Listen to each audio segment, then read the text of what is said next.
yo vengo a platicar sobre lo que hago todos los días, que es periodismo digital, porque a pesar de que trabajo en una revista que se llama Gato Pardo, que es principalmente un medio impreso, pues la parte de la que me encargo yo directamente es el sitio web, tanto de Gato Pardo, como mencionaban ahorita, de la Guía del Centro Histórico, que es también un proyecto muy padre ahí de turismo en la Ciudad de México. Y quería contarles un poco sobre cómo lograr un equilibrio en la fuerza, en el periodismo digital, entrelazando el formato y el fondo. Entonces, me gustaría un poco saber quiénes de aquí se van a dedicar o planean dedicarse al periodismo como profesión. Ok, son algunos valientes. Bien, pues a lo mejor cuando empezaron ustedes a pensar en qué especializarse o en qué carrera estudiar, pues algunos se imaginaron, órale, periodismo suena padre, periodismo es algo que pues, escribes todo el tiempo, y sí, te da la oportunidad de hacer muchísimas cosas, de vivir muchas experiencias, pero estoy casi segura que pensaron que solo sería un tema de yo aprendo a escribir y ya soy periodista, puedo hacer lo que quiera con mi carrera. Pues sí es fundamental tener una idea de cómo redactar un párrafo completo, ¿verdad? Pero ya el periodismo hoy es una cosa completamente distinta que está en constante evolución y por eso es necesario aprender a entrelazar formato y fondo. Entonces, hace 50 años más o menos, estoy segura que ya tuvieron que haber escuchado hablar sobre Marshall McLuhan y la aldea global y demás teorías de ese señor que estaba muy adelantado a su tiempo. Marshall McLuhan decía que el medio es el mensaje, ¿no? Y hoy más que nunca, esto es real porque ya los smartphones, tabletas, laptops, todos nuestros gadgets se convirtieron realmente en una extensión de nosotros mismos. No sé si les ha pasado, probablemente sí, este síndrome de el celular que vibra, de repente sienten que está vibrando el celular y checan y no tienen absolutamente nada, ni una notificación, ni de Facebook, ni de Twitter, ni nada, pero de todas formas cada 5 minutos están checando a ver si les llega un nuevo mensaje, si tienen una mención en Twitter, si alguien le dio like a sus fotos. Entonces ya son como una extensión de nuestro sistema nervioso. Y como creadores de contenido, porque al final eso somos los periodistas, somos creadores de contenido, a partir del contenido que hacen otras personas, ya sea para tele, entretenimiento, política. Entonces, siempre ha habido esta especie de pelea entre el fondo y el formato, que al menos yo cuando estaba en la escuela tenía interminables discusiones con mis profesores que se enfocaban en, no, sí, aprendan a escribir un artículo de opinión y ya le hicieron en la vida. Pero no te explicaban que, además de ese artículo de opinión, tienes que aprender a difundirlo, tienes que aprender a darle un formato que lo haga atractivo para que la gente lo lea, porque al final tú puedes escribir el reportaje más increíble del tema más espectacular y si nadie lo lee, pues qué padre que te la pasaste bien escribiendo tu reportaje, pero no estás llegando a tu público y nadie está enterándose de ese tema tan importante que querías comunicarle.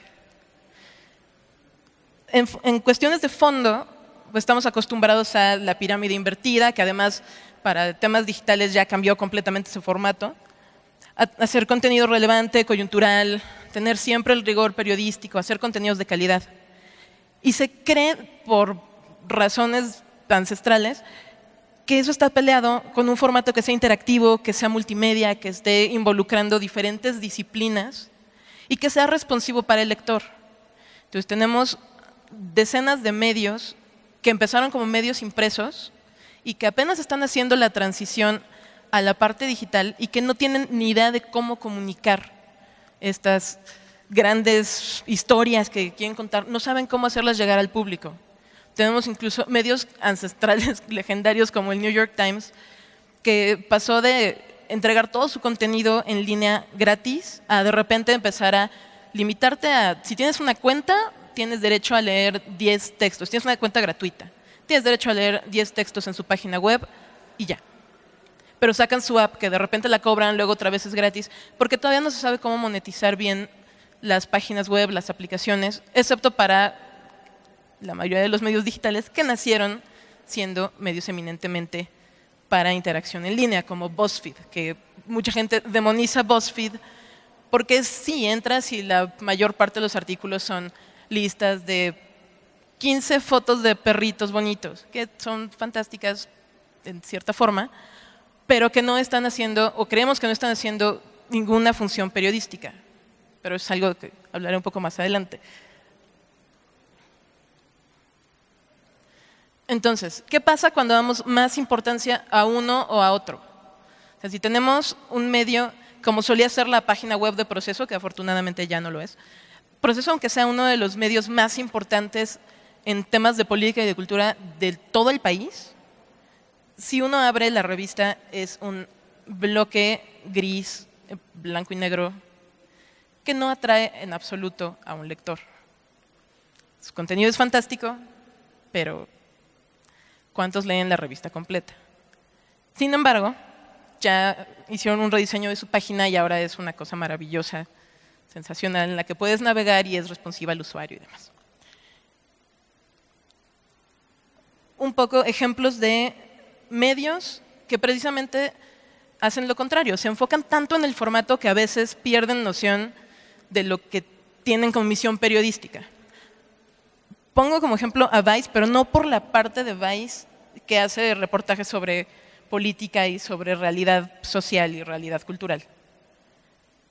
Vice puede ser un medio excelente cuando no está enfocándose en textos como me acosté con el cretino de mi jefe, que además ni siquiera es un texto periodístico, es ahí una bonita columna editorial. Bueno, sí es un texto periodístico, pues, pero es más como una columna que está muy ficcionalizada y se pierde, una vez más, el sentido periodístico del texto. Tenemos Swagger, que en sus formatos es impecable. Hace sus listas de 100 cosas por las que los millennials mexicanos fuimos una raza superdotada, con fotos de yelocos, con fotos de 1000 cosas que, tomando un poco los formatos de BuzzFeed y los formatos de listas, algo que es muy accesible para el lector y algo que van a masticar súper rápido y van a compartir como locos porque todos se relacionan de alguna manera con ese texto, pero en realidad no están aportando mucho. Sí, es un bonito sitio de entretenimiento, pero para allá esos textos periodísticos dejan mucho que desear. Liveboxet hacen un excelente trabajo para cubrir toda la cultura musical de lo que está sucediendo en México. Siempre saben qué conciertos hay, siempre saben qué artistas están de moda, ellos ponen de moda a algunos artistas, pero una vez más se enfocan tanto en hacer los formatos tan accesibles al lector que se pierde mucho de su posibilidad, de su potencial de estar comunicándole algo realmente rico a un lector. Que además son medios que yo leo, por eso los pongo de ejemplo. ¿Y qué pasa con los medios que se enfocan completamente en el fondo y se olvidan muchas veces del formato?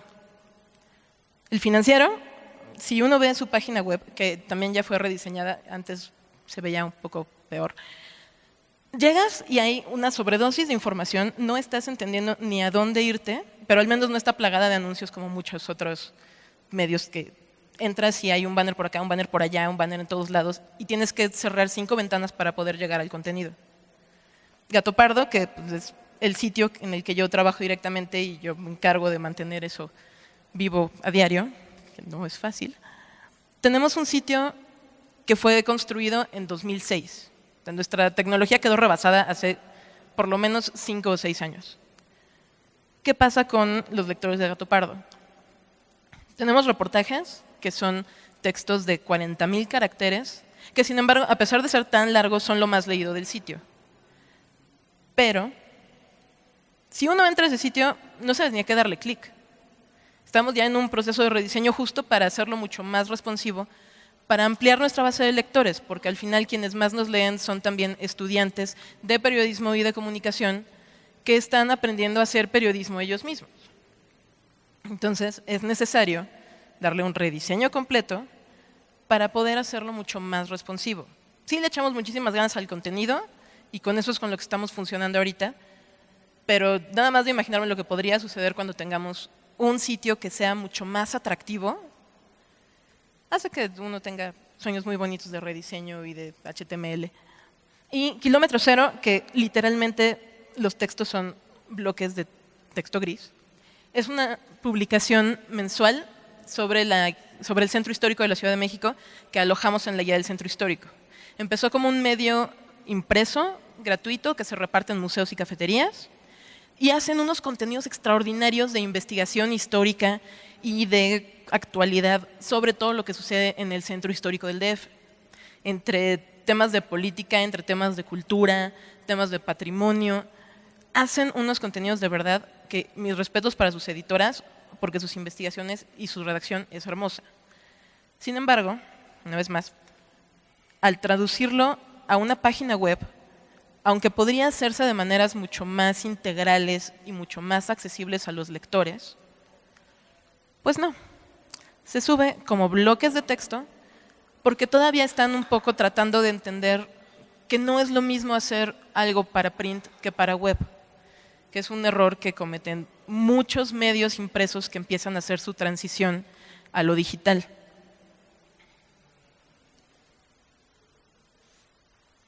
Cuando hacemos periodismo, ¿cuántos de ustedes les ha tocado, ya sea por tareas o por experiencia profesional, les ha tocado ir a cubrir un evento para la agencia de información de la UBAC, por ejemplo, ¿no? O para algún otro medio en el que estén trabajando? ¿A quién le ha tocado ir, cubrir un evento y entregar un artículo? Me imagino que lo que les han solicitado es más entregar un texto y una foto, o tal vez en algunos casos entregar video. Tal vez en algunos casos entregar audio, un podcast, un programa para radio. Cuando en realidad tenemos todas estas herramientas, todas esas, y más, porque todo el tiempo están saliendo más cosas, con las que podemos hacer periodismo y que hace unos años eran, no, es que guarden todos sus celulares porque pues nada más están en Twitter y Twitter solo sirve para perder el tiempo. Como antes se decía que Wikipedia solo tiene información falsa. Pues no. No, los tiempos han cambiado.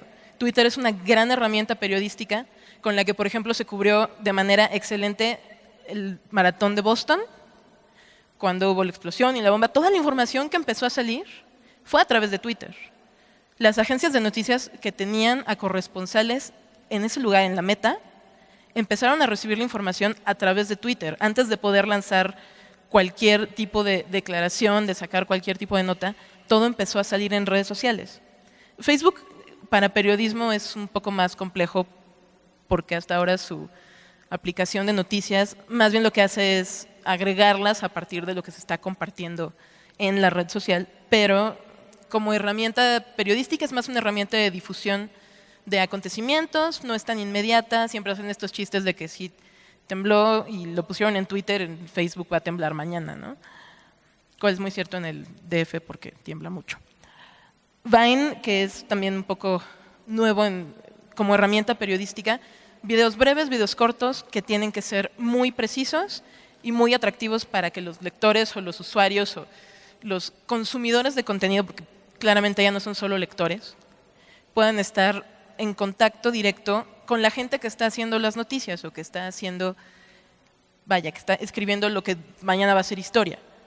Periscope, que es una cosa súper nueva y maravillosa que te permite estar prácticamente como un streaming en vivo, con comentarios y demás. Muchos medios ya lo están implementando como parte de su cobertura. Lo implementaron ahora en los Emmys, en todo este tipo de eventos en los que uno quiere tener como el behind the scenes, que es principalmente en temas de cultura y entretenimiento y deportes, que también para deportes el periodismo digital es una cosa sensacional. Snapchat, puse 2 veces Vine. Infografías, videos, los formatos de listas, todas las herramientas que permiten que el lector o consumidor de contenidos tenga una interacción directa con los medios, porque al final, ¿a ustedes qué les dice más sobre un evento? O sea, cuando está pasando algo, no sé, están viendo un partido de fútbol americano, ¿qué les dice más? ¿Verlo sin comentarios? A menos que sean unos clavadazos que saben absolutamente todas las reglas, les gusta también estar escuchando a los narradores y muchas veces elegimos en qué canal ver un partido dependiendo de qué comentarista está narrando el partido.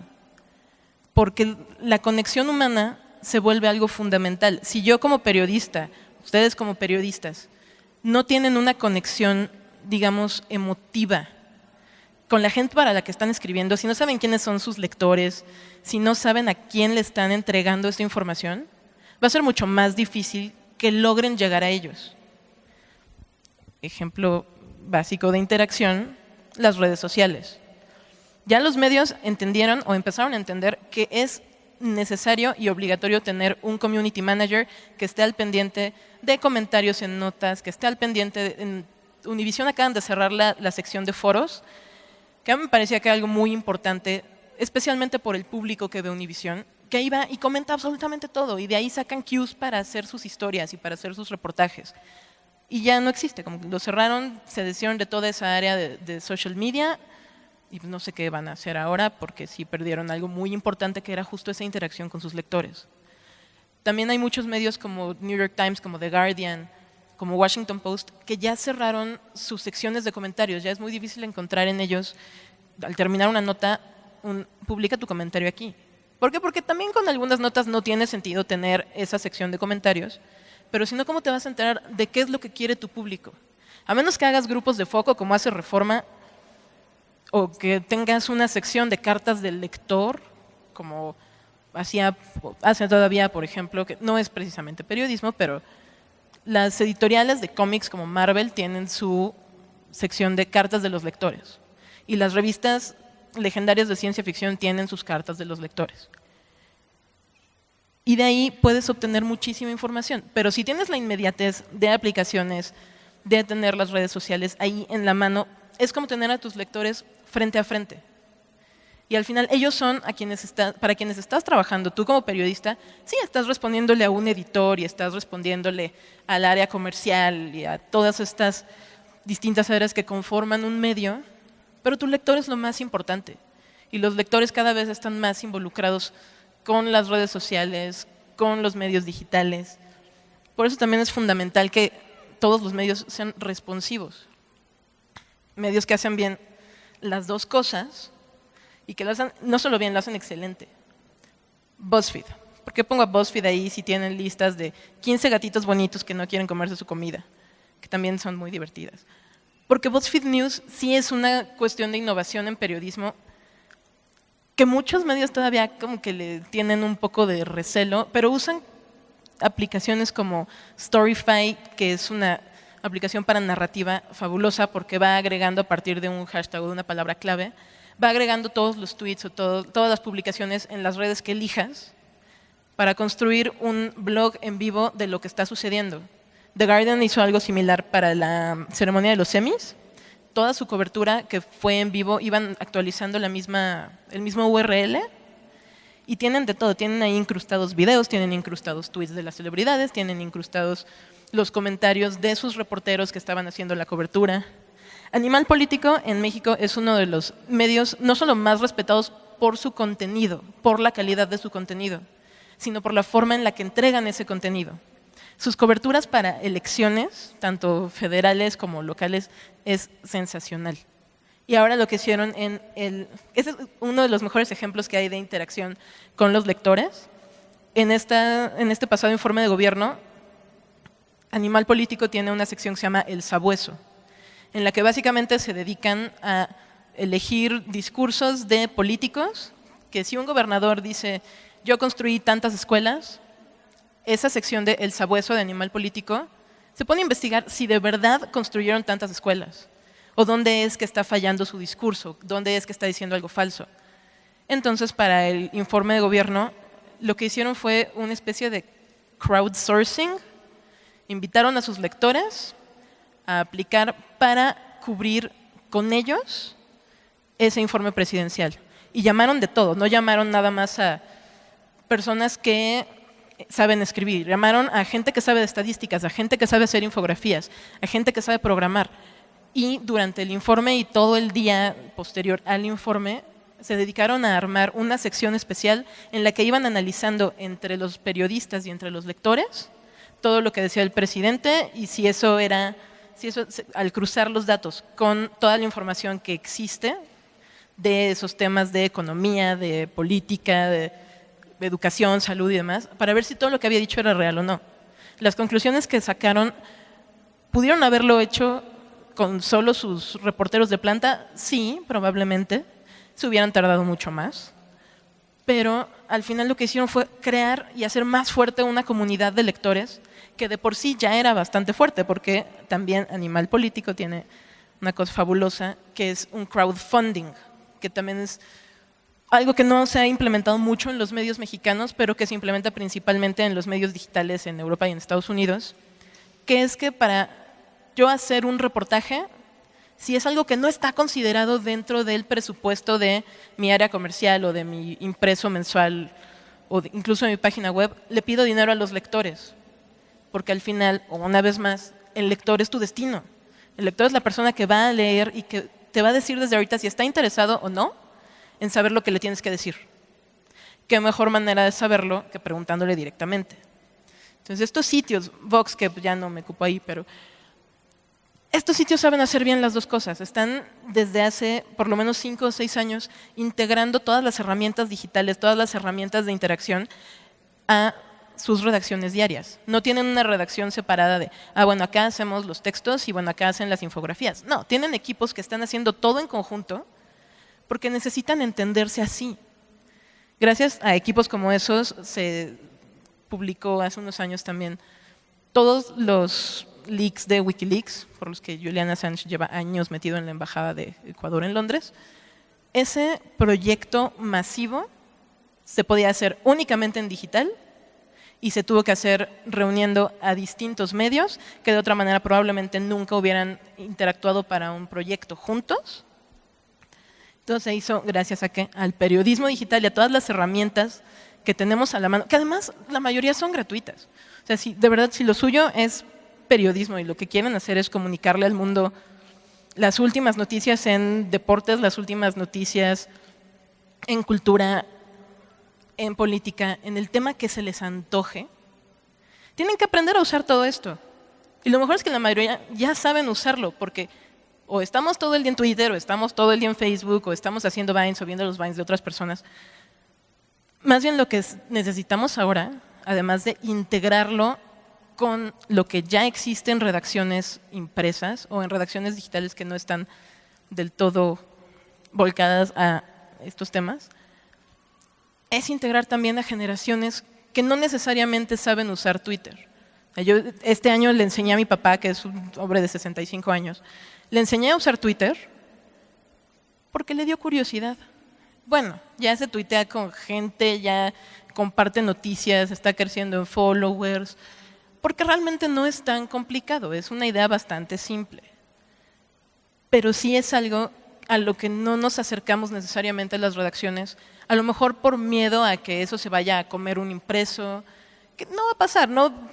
Todo este asunto de los periódicos impresos se van a morir en México, eso no va a pasar en los próximos 30 años, por el simple hecho de que la penetración de Internet en México no se compara con la penetración de Internet en Estados Unidos, en Canadá, en Inglaterra o en España o en Francia. Aquí mucha gente sigue leyendo los periódicos impresos, además de por comodidad, porque no sé, van camino al trabajo y no tienen tiempo de estar checando Twitter y Facebook cada 2 minutos, como hacemos todos, pero tienen su periódico y pueden estarlo checando, pueden estar desayunando y viéndolo. Sí es algo muy incrustado todavía en la cultura mexicana, estar leyendo los medios impresos. Y además es bonito porque puedes tener, por ejemplo, Gato Pardo, que hizo su rediseño hace un año, hace como año y medio, precisamente para darle un giro y no entregarte solamente, pues aquí está la revista mensual, ojalá te guste. Se le dio un giro, un toque de diseño mucho más, digamos, exclusivo, hacerlo como más un objeto de colección, porque se tiene esta maravillosa idea de que los medios impresos sean también ya objetos de colección y así se mueran menos rápido.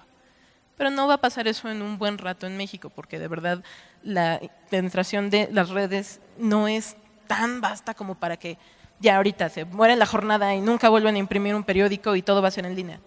No. Así que si van a dedicarse al periodismo impreso, no se preocupen, todavía tenemos mucho tiempo para hacer las cosas. Hace unos días tuve la oportunidad de entrevistar a Agnes Seierstad, que es una de las periodistas más famosas de Noruega. Ella va a estar en México en octubre para el Hey Festival, que es una celebración de más o menos una semana, en la que periodistas, narradores, escritores de todo el mundo se van encontrando en distintas ciudades, en distintos países, para hablar del borde entre la literatura, el periodismo y otras expresiones culturales. Esta señora es originaria de Oslo y es desde hace 20 años no solo una de sus periodistas más famosas, es una de las corresponsales de guerra más respetadas del mundo. Ha escrito bestsellers sobre la vida en Afganistán después de la ocupación estadounidense. Está en una gira presentando su nuevo libro sobre la masacre de Utoya en Noruega en el 2011. Ella está muy involucrada con el periodismo de la vieja escuela. Ella se dedica a escribir, a reportear, tanto para radio, para televisión, para impreso, y escribe libros. Entonces le pregunté qué opina ella sobre las redes sociales, qué opina ella sobre todas estas nuevas herramientas del periodismo, si cree en esta línea de pensamiento de que eso va a acabar con todo el periodismo profundo, crítico, bien pensado, bien trabajado, periodismo de largo aliento. Lo que ella me decía es que, para empezar, Twitter no es su formato. Para ella como periodista, para ella personalmente, las redes sociales no son su formato porque son muy breves y a ella le gusta describir más las cosas y dictar más los hechos, ser muy específica en lo que está diciendo. Pero sí le gusta tener el acceso a esas redes porque conoce a periodistas que con 1 o 2 tweets te pueden dar un vistazo a lo que está pasando en el mundo, en el lugar en el que están, a la actualidad, que es algo que Marshall McLuhan dijo que podría pasar hace 50 años. Cuando en la escuela les pongan a leer a Marshall McLuhan, pónganle mucha atención porque de verdad es algo que ese hombre vio venir hace casi 60 años. Entonces, esta cita que me dijo en esa entrevista me gusta mucho porque es justo encontrar ese equilibrio en la fuerza. Es parte de la modernidad, pero también creo que es importante enseñarle a los niños la paciencia para leer. Necesitamos ambas cosas, la inmediatez de la información y las lecturas largas. ¿Por qué? Porque a lo mejor tienes una excelente cobertura de la explosión en el maratón de Boston a partir de Twitter y de Facebook, y si en ese momento hubiera estado Periscope, a lo mejor también Periscope. Pero después necesitas saber exactamente qué pasó, necesitas tener mucho más sobre el trasfondo, saber qué motivó a estos hermanos a cometer un acto terrorista. Entonces es cuando necesitas las lecturas largas. En Gato Pardo no somos un medio de noticia diaria. Es algo que a mí personalmente me gusta mucho porque me tocó trabajar en un noticiero diario en radio y si era algo súper pesado, levantarte, hacer la agenda del día, estar redactando las notas y saber que a lo mejor lo que hiciste en la mañana ya no va a servir para la 1 de la tarde que pones tus noticias porque ya pasaron cosas más importantes. En Gato Pardo, que tanto en su origen como revista mensual, como en su naturaleza de periodismo narrativo, nos permitimos no sacar la nota diaria, pero sí sacar una entrevista a profundidad con el director de cine que ganó en Cannes. Entonces, en lugar de sacar la nota inmediata de fulanito de tal ganó por su película, bla, bla, bla, y dejarlo en eso, preferimos esperarnos y hacer algo más profundo, hacer algo que a lo mejor va a ser más extenso, que para eso está el medio impreso, pero que nos pueda dar una visión mucho más rica de lo que estamos tratando de encontrar de esa película o de ese partido de fútbol, porque si son temas, es que todos los temas dan para eso. No hay un tema, no me he encontrado hasta ahora con un tema que no nos dé para hacer tanto una cobertura inmediata como un texto muy largo. Agnes Seierstad va a estar, les decía yo, en el Hay Festival, va a dar una charla sobre periodismo y no ficción. También seguramente todos hemos escuchado hablar de Truman Capote, de Tom Wolfe, de todos estos periodistas que revolucionaron en sus tiempos la forma de hacer periodismo y la forma de contar los hechos precisamente a través del periodismo narrativo. Esta es una forma de arte que no se va a perder porque necesitamos esas lecturas largas. Además, como periodistas, y es algo que yo siempre he dicho que un poco estudié periodismo, sí por la idea de, wow, tener la oportunidad de ser la persona que sea el puente entre un lector y un tema que le interesa, o ser el puente entre un consumidor de contenido y esa nota que le va a cambiar la vida. Fue como sí, claro, la misión periodística, pero también estudié periodismo por razones completamente egoístas. Al haber estudiado periodismo tuve la oportunidad, no había visto que entre las fotos que pasaron en presentación, hay una foto en la que salgo con Guillermo del Toro, que es mi máximo héroe en la vida. Cuando estaba estudiando, dije, algún día lo voy a entrevistar, algún día dentro de 10, 20 años, que tenga la oportunidad de llegar a algo tan maravilloso y fantástico como un set de una película de Del Toro. Y no, me tomó 4 años después de graduarme hacer eso. Ahora necesito una nueva meta en la vida, eso es un problema. Pero tuve la oportunidad, gracias a precisamente este periodismo de largo aliento, este periodismo narrativo, tuve la oportunidad de ir al set de filmación de Crimson Peak, que se estrena el 30 de octubre, de estar ahí durante 2 días platicando con uno de los directores de cine más creativos de los últimos tiempos, con uno de los mexicanos más célebres de los últimos tiempos, y de posteriormente escribir eso en 35,000 caracteres y publicarlo para que a lo mejor alguien, digo, también es pensar muy en grande, ¿no? Pero soñar en grande nunca está mal. A lo mejor alguien lo va a leer, se va a interesar, va a empezar a ver el cine de Del Toro y va a descubrir que lo suyo es hacer cine. Y qué maravilloso es pensar que con lo que estás haciendo todos los días puedes tocar la vida de alguien. Y si eso se logra con las dos cosas, se logra con el periodismo inmediato de Twitter, de BuzzFeed News, pero también se logra con un periodismo mucho más rico, tanto en narrativa como en detalles, como en todo el tiempo que le dedicaste a esta crónica sobre la vida rural en México. Eso fue muy general, pero vaya, la idea es la misma. Y como les decía, el lector es el destino. O sea, ustedes, los medios que consumen, no los consumen solo porque, claro, necesito saber qué pasó hoy en México. No es una pregunta que necesariamente, o al menos de manera consciente, nos hagamos todos los días. Pero buscas el noticiero que ves todos los días porque te gusta algo de ese noticiero. Buscas un periódico o una revista o compras la Cine Premier una vez al mes porque te gusta cómo escriben ahí sobre cine o te gusta lo que dice tal columnista en la Rolling Stone sobre ciertas bandas. Es algo que tú buscas porque los medios siguen siendo una extensión de ti.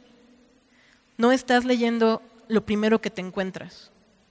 Incluso en BuzzFeed, si tienes una cuenta en BuzzFeed, no entras a cualquier pestaña solo por entrar. Entras porque a lo mejor para ti la pestaña de fotitos de animalitos es una extensión de ti y es algo que te va a dar a ti algo y te va a hacer feliz. Yo, por ejemplo, en BuzzFeed entro mucho a la pestañita de Do It Yourself porque pues, es lo mío hacer manualidades, ¿no? También a la de deportes porque el fútbol americano rockea. Pero al final es una relación emotiva que muchas veces no pensamos en ella cuando estamos aprendiendo a hacer periodismo. Cuando estás escribiendo una nota informativa, no estás pensando en, claro, esto lo va a leer alguien y a lo mejor toca algo de esa persona, porque muchas veces no sucede.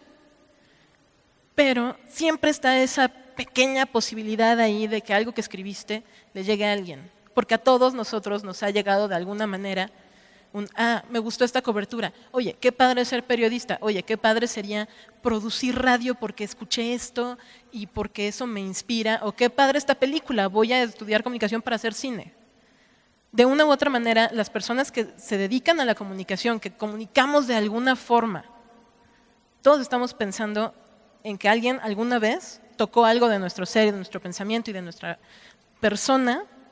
Y ahora nosotros estamos pensando en que tal vez algún día toquemos algo en alguien más y ¡boom! Nueva generación de periodistas, de comunicadores, de cineastas, de escritores, de guionistas, de lo que sea que involucre decirle algo más al grueso de la gente para tal vez tocar a 1 o 2 personas.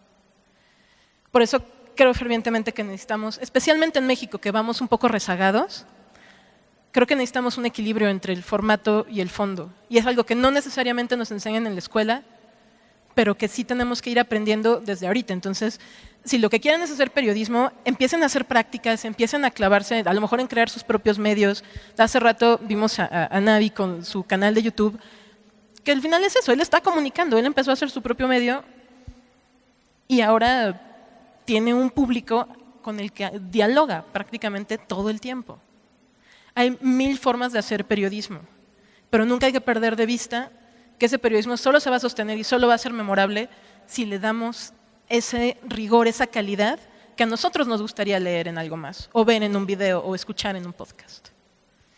Y, como decía, esto aplica para absolutamente todos los géneros, para política, para cultura, para deportes, para entretenimiento, hasta para economía, especialmente para economía, que puede ser un tema súper árido, pero que canales como Milenio o canales como Excelsior TV lo hacen maravillosamente. Te explican conceptos económicos que de otra manera probablemente lo leerías en un periódico y dirías, ¿qué es esto? No entiendo, voy a pasar la página. Y pues les agradezco mucho haberme escuchado dialogar sobre esto. Así que pasemos a preguntas y respuestas si alguien quiere saber algo sobre el tema o sobre cualquier otra cosa que espero poder contestarles.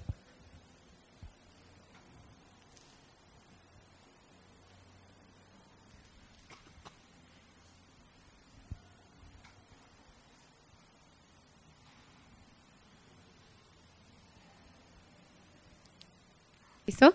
Ahora sí. Muchas felicidades, me parece que tu conferencia estuvo muy breve, pero muy concreta y eso creo que comunica muy bien, la verdad que me gustó.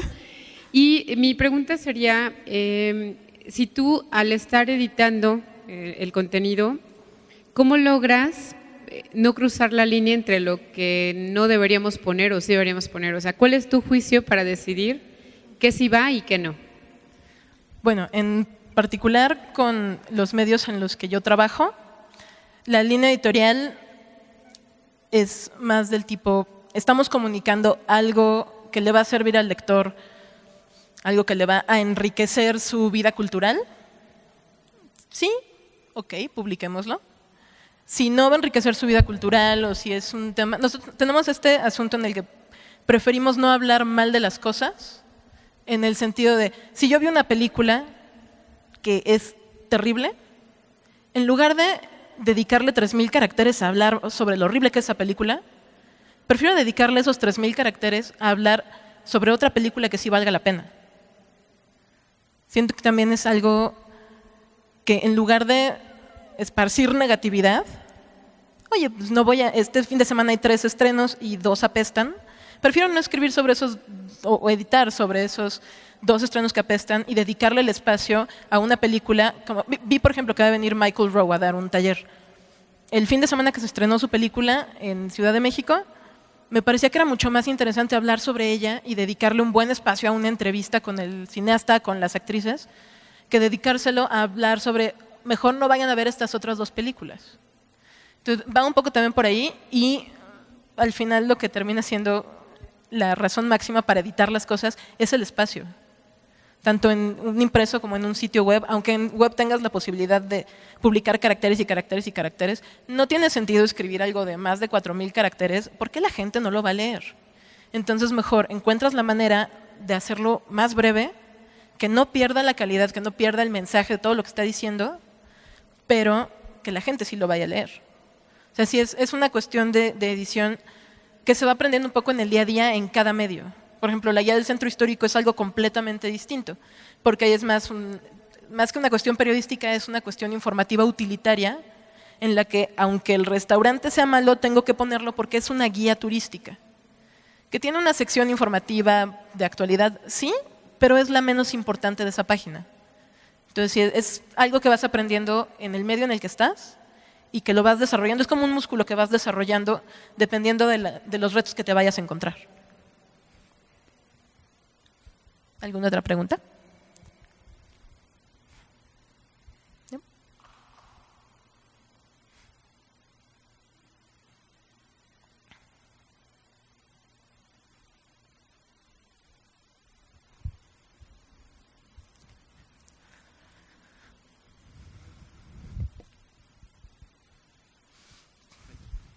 Hola. Sí, ya. Ya te escucho. La parte que decías de que los medios en otras partes y se está como también implementando aquí en México, de que cada vez toman como más en cuenta a sus lectores, si les gusta lo que publican, si no les gusta, y todas estas herramientas que te encuentras como deja tu comentario y que se liga como con tu usuario de Facebook y así. Tú en donde trabajas así en tu medio, ¿cómo le haces como para tomar en cuenta como todos los comentarios que te llegan y que no nada más como que si te dijeron, no, es que queremos, no sé, que nos presentes más notas o artículos acerca de eventos de música, y hay otras personas que te dicen, no, mejor de películas, así, ¿cómo le haces como para complacerlos a todos? ¿O qué estrategia usas como para que todo tu público, tus lectores se sientan como tomados en cuenta? Pues mira, tenemos la fortuna de al ser una página que no está especializada en un solo tema cultural. Tenemos secciones de música, de teatro, de arte, de cine, de tele. Entonces, yo como editora y también al estar al pendiente de las redes sociales de mi medio, siempre nos llegan comentarios desde, por ejemplo, ahora sacamos una portada con Vinicio del Toro, y sí, la mayoría de los comentarios eran del tipo, oh, por Dios, qué guapo es, oh, guau, es hermoso, oh, es tan talentoso. Entonces, como que todo eso lo consideras como, ok, a nuestros lectores les están gustando nuestras portadas porque ponemos a celebridades que además tienen algo interesante que decir. Que no siempre pasa. Pusimos al Chicharito en julio-agosto y el pobre muchacho no tenía nada interesante que decir. Fue triste, era una portada muy bonita, pero recibimos muchos comentarios del tipo, oigan, ustedes publican cosas más interesantes que esto. ¿Por qué lo pusieron en portada si no tenía absolutamente nada que decir? Entonces lo tomamos en cuenta porque también en ese número teníamos un muy buen reportaje sobre Messi. Y tal vez Messi debió ser nuestra portada en lugar de Chicharito, que nos parecía más adecuado por los distintos torneos que se estuvieron jugando, porque estaba la controversia de no sabíamos si se iba a quedar en el Madrid, si se iba a Manchester, si se iba a dónde. Pero al final sí es un tema de, no siempre vas a complacer a todos tus lectores, pero sí es bueno que los tengas en cuenta, porque si de repente notas que 3 portadas seguidas o 3 reportajes seguidos en la página web, o que en 3 notas seguidas de música tienes comentarios muy negativos, a lo mejor no vas a hacer exactamente lo que te están pidiendo los lectores, pero sí vas a considerar, oye, ¿qué estoy haciendo mal aquí? Reunir equipo editorial y platicar por qué no funcionó este tema, por qué no está funcionando estas notas de series de televisión. Y entonces ves de qué manera vas cambiando tu enfoque. Afortunadamente, en estas épocas tenemos unas cosas maravillosas que son las métricas de redes sociales. Entonces yo en Facebook puedo ver de las notas de música cuáles fueron las más compartidas o las que tuvieron más likes. Porque no siempre los likes se traducen en clics. Entonces a lo mejor mis lectores están súper compartiendo una nota de las 10 canciones clave en la carrera de Gustavo Cerati, pero no se tradujo en clics. Entonces, si tienes 100 likes y en realidad tienes 50 clics, dices, bueno, es el tipo de texto que a mi lector le gusta compartir porque le gusta decirle al mundo, mira, estoy leyendo esto y yo sé de este tema y tú no, pero no le están dando clic, entonces ni siquiera lo están leyendo. ¿De qué manera cambias eso? A lo mejor cambias el formato y lo haces más atractivo, que fue lo que hicimos en principio para llegar a 10 canciones clave en la carrera de Gustavo Cerati. Y funcionó bien. O sea, en ese texto en particular funcionó muy bien. Ahí sí se tradujo en clics y likes. Bueno, más bien los likes en clics. Pero sí es un tema que involucra a toda la redacción. Porque yo como editora puedo tener una opinión al respecto y la puedo respaldar con métricas, pero si mi director en jefe tiene otra idea, pues hay que rebotarlas. Y a lo mejor un reportero tiene la solución porque se le ocurrió cualquier otra cosa. Que, ok, vamos a implementar esto y eso sí funciona. O sea, no vas a complacerlos a todos todo el tiempo, pero también por eso tienes una diversidad en tus contenidos. La gente que lee nuestra sección de arte no necesariamente lee nuestra sección de música. A lo mejor porque nuestra sección de música es más pop. Bueno, no pop de pop, sino pop de mainstream, pues. Y nuestra sección de arte es muy de arte contemporáneo. Yo, por ejemplo, no leería la sección de arte contemporáneo porque no es lo mío. He aprendido mucho editando la sección de arte contemporáneo, cosas que jamás me imaginé que iba a aprender sobre Kentridge y sobre Matías Gerritz y demás. Pero sí es un tema que involucra todas las áreas de la revista, incluso las áreas de comercial. ¿Alguna pregunta? Por acá hay una pregunta.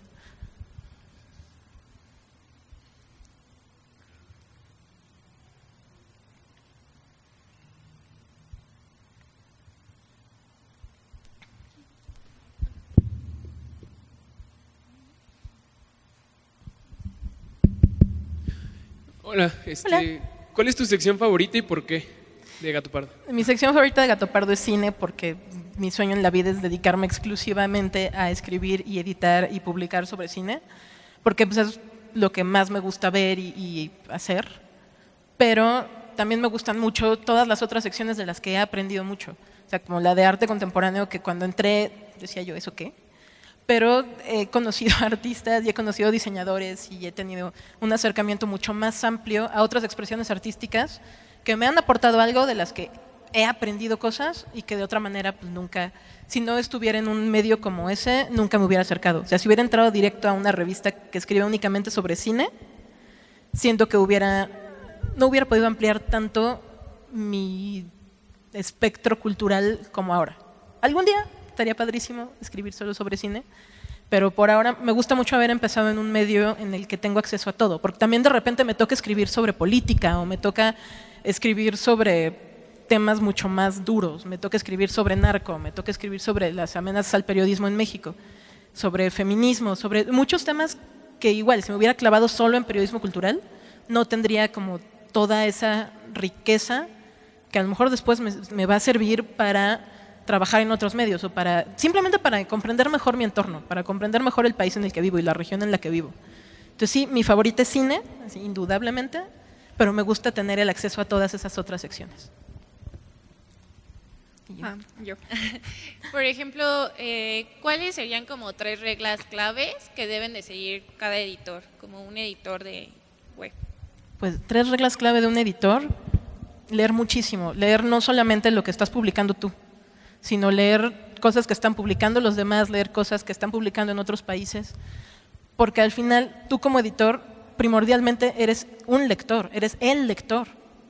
Entonces tienes que checar un texto y decir, ok, esto no se entiende porque no está bien estructurado o porque lo que estás diciendo no está quedando claro. Tienes que regresar el texto, rebotarlo 500 veces.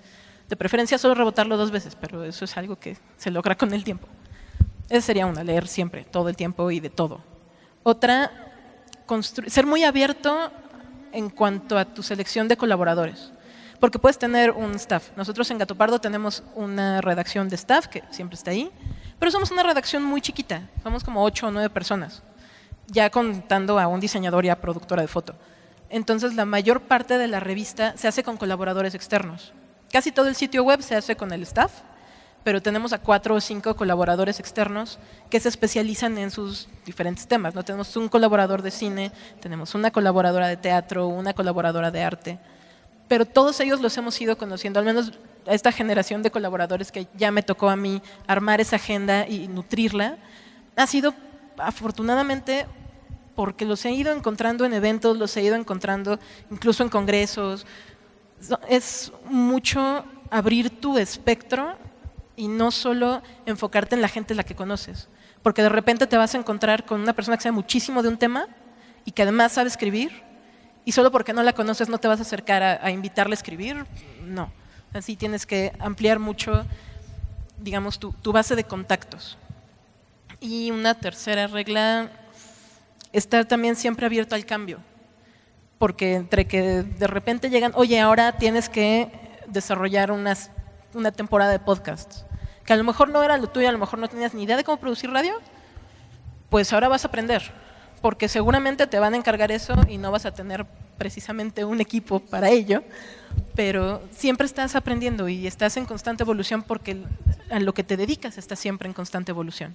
Entonces tienes que estar muy abierto al cambio y a la adaptación.